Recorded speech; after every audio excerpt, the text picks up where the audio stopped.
Hey everyone, welcome back. Tonight, we're going to be talking about something that everyone in Hong Kong knows about.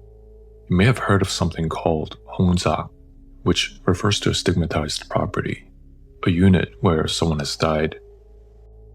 Whether it's murder, someone ending their own life, or even if it's just an accidental or unattended death, once it happens inside, the place is forever marked. In Cantonese, Hong means ominous, and Za means residence. Together, it basically means ominous residence. Because of strong cultural taboos surrounding death and spirits, these properties are always heavily discounted on the market, sometimes by 30% or more, but that's not always a good thing. It's very similar to Japan's accident properties. The key difference? In Japan, real estate agents are required by law to disclose if a recent unnatural death happened, usually within the last 3 years. But in Hong Kong, there's no law saying that they have to list the property as such, unless you ask. If asked, then they must answer honestly, even if the death happened decades ago. So unless you know what to look for, or if you ask the right questions, you might end up living in a place with a very dark history. But for the most part, most agents are very upfront about this. Even if they don't say anything, it's usually pretty obvious from the price alone. There are a ton of stories revolving around these type of units. Our story tonight will be one of those. After the story, I'll dive a little deeper into the cultural beliefs, so if you're interested, stick around till the end. A few years ago, a real estate agent in Hong Kong was approached by a family of 4, a husband and wife, Howard and Mandy, with their 2 children, who were 13 and 15 years old. They were looking to rent a modest apartment, something affordable. The agent had just the place, a unit in the exact area they were looking, listed at slightly below market price. On paper, it ticked all the boxes: good location, functional layout, quiet building, and most importantly, it wasn't a Hongzak. No one died inside, but the unit right next door was a Hongzak. A woman who had once lived there had jumped to her death from her balcony. The flat had remained empty since, and because the 2 units were so close, sharing only a thin wall, this unit that the agent wanted to show had also become hard to rent, so the owner was willing to go slightly below market price. The 2 units had an L-shaped layout, meaning that from the living room, you could see directly into the living room of the Hongzak. And although no one has died in this current unit, that view was enough to turn most renters away. The agent, to his credit, was completely transparent about the whole thing. He told the family up front that next door was a Hongzak. A woman had taken her own life there, and though this unit was clean, some people do mind, which is why the price was below market. Howard and Mindy didn't mind though. They weren't religious. They also didn't believe in ghosts or spirits or anything supernatural. To them, it was just a sad story, someone else's tragedy, nothing more. And at the price the owner was asking, it felt like a great deal. They came in for a showing, liked what they saw, and signed the paperwork within days. The couple, 2 children, and their live-in helper, May, from Indonesia. For those of you unfamiliar, in Hong Kong, it's very common for families with children to hire live-in domestic helpers. Usually they're from the Philippines or Indonesia. They help with childcare, cooking, cleaning, and are often the quiet backbone of the home. Now keep in mind, the family knew about the unit next door, but they didn't tell May. Not because they wanted to hide anything, exactly. They just didn't feel it was necessary. They weren't superstitious, and they assumed May wouldn't be either. Instead, they gave her one simple instruction: keep the living room blinds closed, unless you're cleaning the window. No need to have them open otherwise. Though not superstitious, it wouldn't hurt to be safe. May didn't ask why.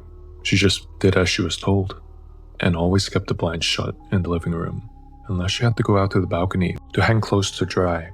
Howard and Mandy worked during the day, and both of the kids were in school, so most of the time it was just May at home by herself during the day.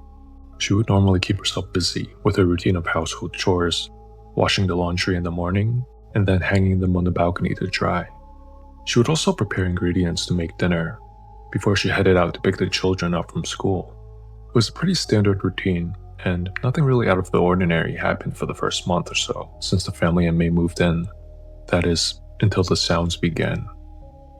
It started subtly, about a month after they moved in. Howard and Mandy's bedroom was the one closest to the unit next door, the Hongzak. Their bed's headboard was pressed up against the shared wall, and that's where the sounds came from. It always happened between 2 and 3 a.m., just a few fleeting moments each night, but enough to wake Mandy. At first, it sounded like muffled arguing, just beyond comprehension. Then, sometimes there were other noises, the scrape of furniture like a chair being dragged across the floor. Sometimes it would be a slam of a drawer, or something heavy shifting suddenly. It was sporadic and unpredictable. It didn't happen every night, but every few nights it would happen again. It was always brief, never lasting more than a few seconds. One night, Mandy pressed her ear to the wall, trying to make sure that the source of the noise was actually coming from the unit next door. But the moment she did, the sound stopped. Mandy was confused. The unit next door has been empty for years now. She was sure of that. So how is it possible that these sounds were coming from that unit? The strange thing was, she was the only one who ever heard them. Howard slept through everything. Not once had he stirred. Maybe she was just a light sleeper. That's what she told herself. It was weird, yes, but not terrifying. Not yet. So Mandy tried to push it aside, chalk it up to stress or bad dreams. But then, something else started happening. Each morning, Mandy would wake up around 6 in the morning, just before the kids to get ready for work, and to eat a quick breakfast with her family before May brought the children to school. And every morning, when she stepped into the living room, the blinds were wide open. At first, she assumed May had opened them, so she would just close them back up. May was always up early, cooking breakfast and getting the kids ready for school. So one morning, casually, Mandy reminded her, "Hey May, can you please remember to keep the blinds closed after you open them?" May paused. She looked genuinely puzzled. "Ma'am, I didn't open them," she said softly. "I close them every night before I go to bed. I thought maybe you opened them."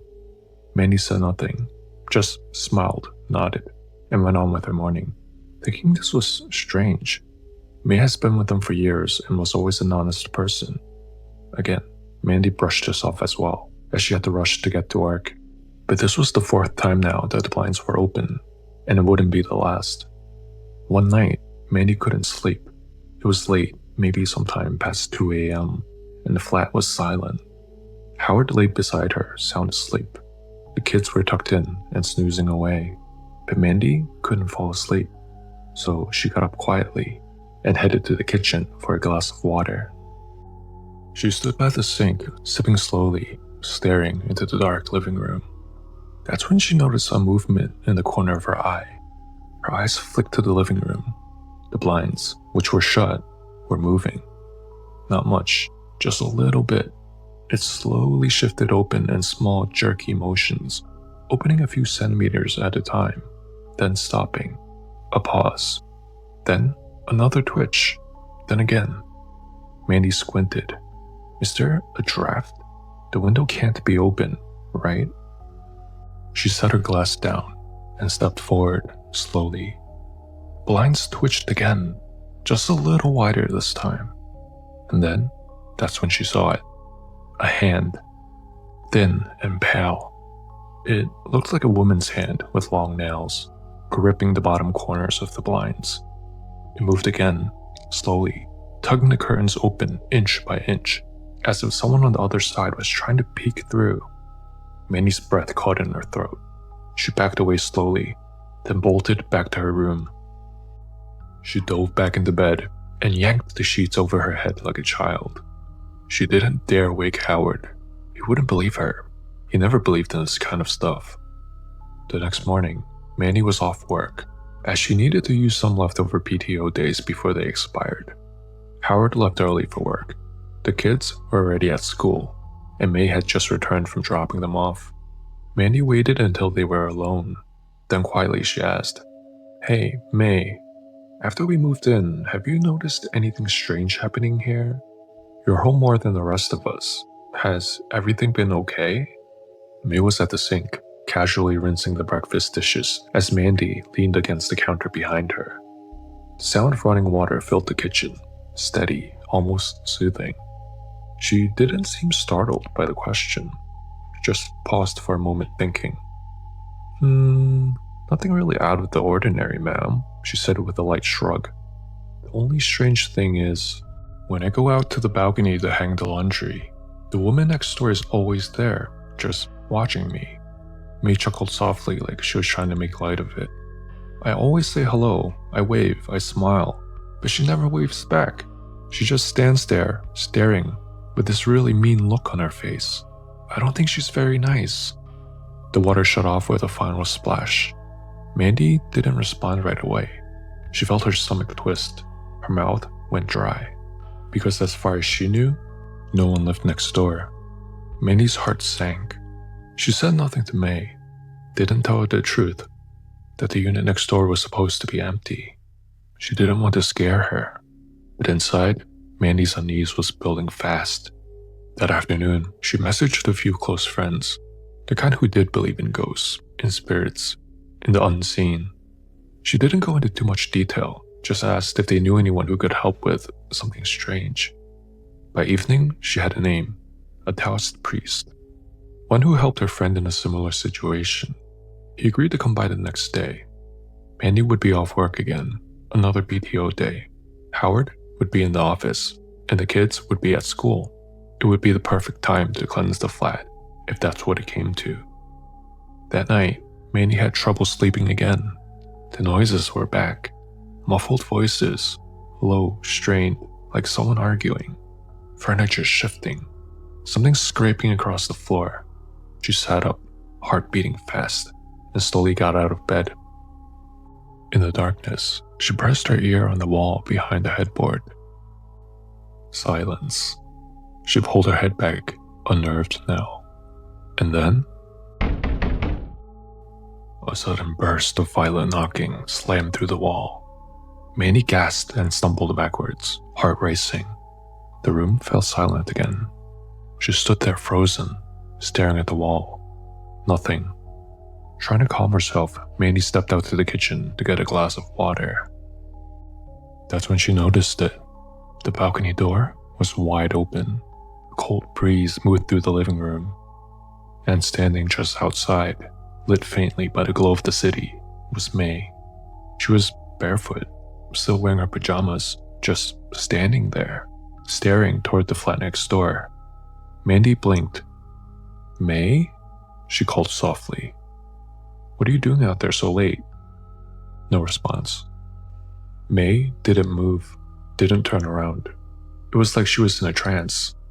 Then, without a word, May placed her hands on the balcony railing and began to lift one leg up, slowly, deliberately, as if she was about to climb over. Mandy's body moved before her brain could catch up. She rushed forward and grabbed May, pulling her back with all her strength. They both collapsed onto the floor inside the flat, hard. May blinked rapidly, dazed. Ma'am? What happened? She whispered. Why am I out here? She had no idea what she'd just done. No memory of opening the door or standing on the balcony, let alone trying to climb the railing. Mandy helped her up, saying that she must have been sleepwalking. She led her quietly back to her room, pulled the blankets up around her, and came back out to lock the balcony door. Then, she returned to her own room, closing the door behind her. She didn't sleep for the rest of the night. The next morning, after Howard left to go to work, and May was out walking the kids to school, the Taoist priest arrived, just as promised. Mandy welcomed him inside and offered tea, though he politely declined. She sat with him and explained everything. The noises on the wall, the blinds opening on their own, May's strange encounter, and the hand that she saw when the blinds were opening on their own. The priest listened quietly, nodding occasionally. His expression was calm but unreadable as he was looking around the apartment. When she finished, he didn't ask to see the rest of the flat. The issue, he said simply, is not in here, it's next door. The woman who died, her spirit, hadn't crossed over, and though she hadn't died in Mandy's apartment, their flats were physically connected, sharing a wall, a balcony sightline, and possibly even a spiritual gateway. In Taoist belief, he explained, the yin energy, Yamhei, as well as the spirit, can bleed across walls, especially since the two units are so close. This is why surrounding units, even above or below a Hongzak, are usually affected as well. Since he didn't have access to the Hongzak next door, he couldn't seal the spirit where she belonged, but he could build a barrier, a spiritual shield, to prevent her from entering this unit again.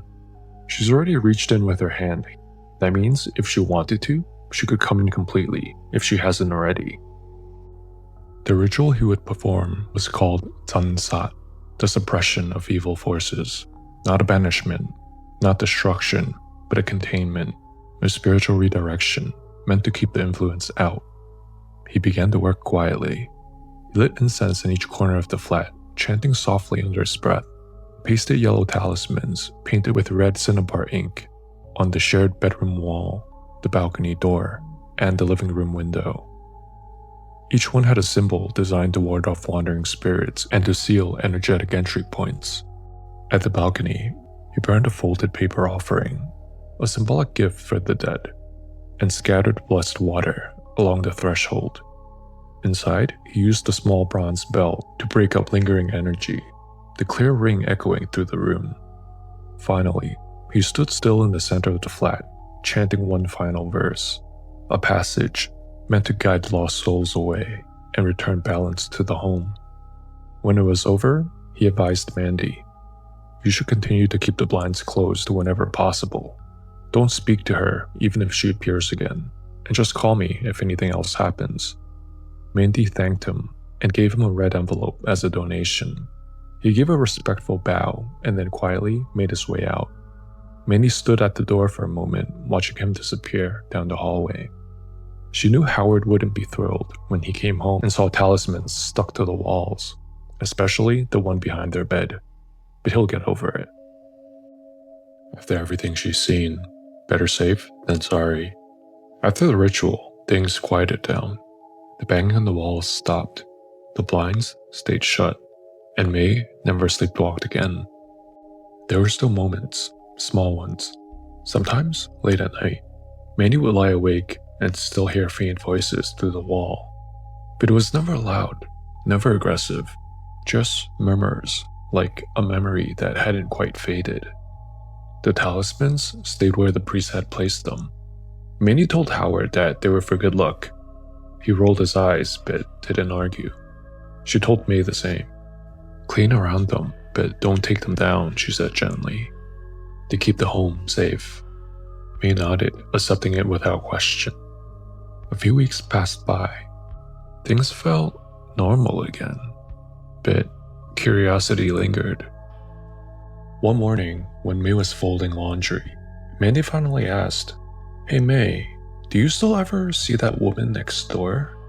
May paused, hands still for a moment. "Sometimes," she said softly. "Not often. Maybe once a month." She didn't sound scared, just matter of fact. "Before, she used to stand on the balcony and stare at me every time I went out to hang laundry, angry, like she hated me. But now, I only see her inside her own living room, just walking around her own flat. She doesn't look at me anymore, but for the most part, it was rare to see her at all." So, what exactly happened here? Were May and Mandy just seeing and hearing things? Why were they the only ones who experienced anything, while the rest of the family didn't? Was it all in their heads? Or was something paranormal really happening here? Here's what I think happened. In traditional Chinese belief, some people are said to be more sensitive to yin energy. We call this yang pei chong in Cantonese, which means they carry heavy yin energy in their body. These people are more prone to sensing things others can't, hearing voices, feeling unseen presence, or even seeing full apparitions. Not everyone is equally affected by spirits. In fact, if someone isn't naturally receptive, it can be hard for them to even believe spirits exist, because to them, they don't. Now, children are usually more receptive, but they tend to grow out of it by the time they're around 7 or 8 years old. In this story, Mandy's kids were 13 and 15, well past that age, so it makes sense why they couldn't experience anything. Only May actually saw the ghost. Mandy only heard things, and once saw the hand of the spirit. Spirits are often drawn to people who are alone often, like May during the day, stressed or emotionally open, like Mandy. And in Taoist belief, women in general are considered more yin than men, especially during periods of stress or emotional exhaustion. So you had two women, both open, vulnerable in different ways, and both quietly marked by the spiritual proximity of the Hongzha next door. Now, we've talked about some of these concepts in earlier episodes, so I won't go too deep into them again, but I do want to circle back to the idea of Hongzha and why it carries such heavy stigma in Hong Kong. Hong Kong has one of the most superstitious cultures in the world. A Hongzha, a home where someone has died, especially from someone ending their own life or violence, is considered spiritually polluted. Most people in Hong Kong won't just refuse to live in one. They won't even live in one next door or above or directly across the hall. It's believed that the space is infused with death energy, or worse, the spirit of the deceased, still lingering if they weren't properly crossed over. That energy doesn't just disappear on its own. It has to be cleansed, or it will still cling to the walls, the windows, even the air. Sometimes these units sit empty for years, and yes, there are some infamous Hongzha cases in Hong Kong. If you're interested, I'd be more than happy to cover a few of these in future episodes. Some of you might already be familiar with them, so I'll look into sharing some of those with you soon in future episodes.